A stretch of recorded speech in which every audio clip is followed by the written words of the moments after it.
ይህ ሞትማ ማንም ይሞተው ነበር እንዳይሉ በዓለም ላይ አሰቃቂውንና አስቀያሚውን ሞት ሞተ። ይቺ ምን አላት እንዳይሉ ታላቁን ውርደት ተዋረደ። ደግሞ የማንም መንገደኛ ከተፋበት ምራቅ አንስቶ በወንበዴዎች መሃል ዕርቃኑን በመስቀል ላይ አደረ።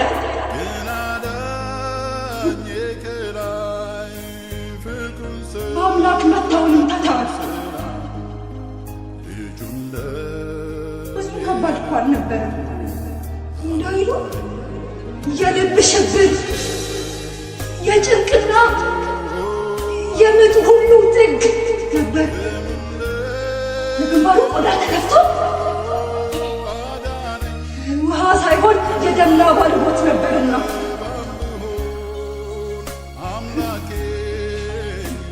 የሰፈር ሰዎች እጅ ነበረ ስቃዩ እንዳይሉ በሮማውያን በሰለጠኑ ነፍሰ ገዳዮች እጅ ነበር ስቃዩ።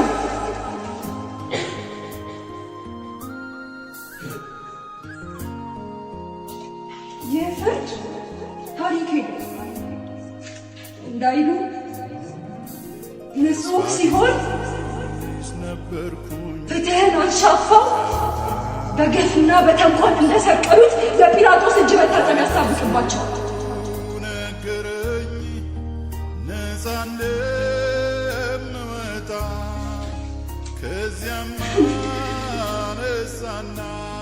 በንግግርና በድርጊት እንዳይበድል ከቻልክ እስኪ ራስህን አድን እያሉ ሲወተውቱት እርሱ ግን እንደ በግ ዝም አለ። ስለ እርሱ ከተናገሩት አንድ ነገር ብቻ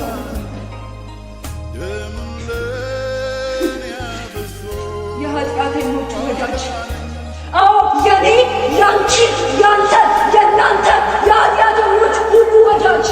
ለዛማ ባይሆን ኖሮ ማናችንም ልንጠጋው አንደፍርም ነበር። እነዛ ሲያሰቃዩት የነበሩ ሁላ ከዛ ሁሉ ማት ባልተረፉ ነበር።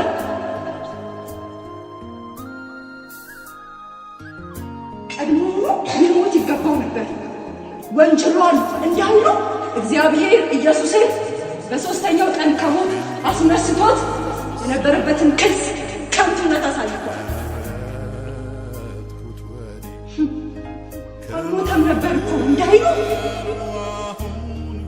ሞቱን በሚፈልጉ አካላት መሞቱ ተረጋግጦ ተገንዞ የነበረበትን ስጋ አይቶ ምስኪን እንዳይሉ ጠባሳውና ቁስሉ ድል ነሺ ሆነው አረፉት። ከሞቱም እኮ አልተነሳም እንዳይሉ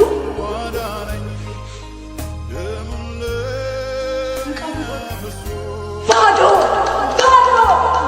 አረገባቸው።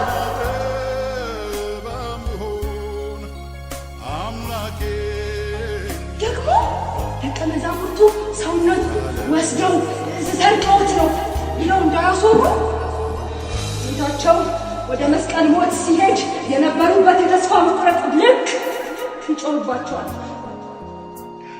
ብቻ ምን አለፋችሁ ጌታችን ኢየሱስ ለኔ፣ ላንቺ፣ ለኛ ኃጢአት በመስቀል ላይ ሞተ፣ ተቀበረ፣ በሦስተኛው ቀን ከሙታን ተነሳ።